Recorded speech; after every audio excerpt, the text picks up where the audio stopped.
புலம்பெயர் நாடுகளில் single mother என்ற வரப்பிரசாதத்தின் கீழ் தமிழர்கள் உட்பட பல்வேறு நாட்டவர்கள் பாரிய மோசடியில் ஈடுபட்டு வருவதாக குற்றச்சாட்டுகள் எழுந்துள்ளன. பிரிந்து வாழ்வது போன்று அரசாங்கங்களுக்கு தெரியப்படுத்திக் கொண்டு ஒன்றாக வாழும் பல தமிழர்கள் பல்வேறு நாடுகளில் வாழ்கின்றனர். தற்போதைய நிலையில் பல நாடுகளின் பொருளாதாரம் பின்னடைவை சந்தித்து வரும் நிலையில் சமூக நலத்திட்டங்களின் கடுமையான கண்காணிப்புக்கு உள்ளாகுகின்றன. இவ்வாறான நிலையில் சிங்கிள் மதர் என்ற நடைமுறையின் கீழ் வாழும் தம்பதிகளை குறித்த நாடுகளின் அதிகாரிகள் தீவிரமாக கண்காணித்து வருகின்றனர்.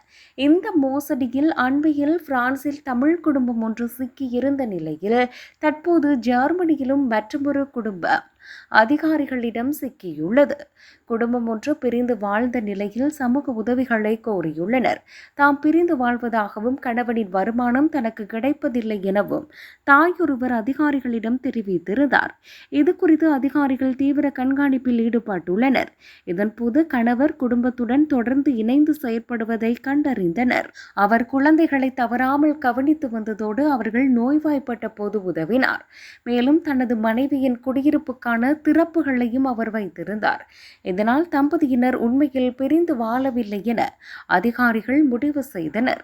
வெவ்வேறு வீடுகளில் வசித்த போதிலும் ஒரே குடும்பமாகவே தொடர்ந்து செயற்பட்டனர். அத்துடன் அவர்கள் ஒன்றாக நேரத்தை செலவிட்டதோடு தங்கள் திருமண உறவையும் பேணி வந்தனர். இந்த நிலையில் வெவ்வேறு முகவரிகளில் வசிப்பது மட்டுமே ஒரு நிரந்தர பிரிவை நிரூபிக்காது என நீதிமன்றம் அறிவித்துள்ளது. இதன் விளைவாக அதிக நலத்திட்ட உதவிகளை கோரிய தாயின் கோரிக்கையும் நிராகரிக்கப்பட்டுள்ளமை குறிப்பிடத்தக்கது.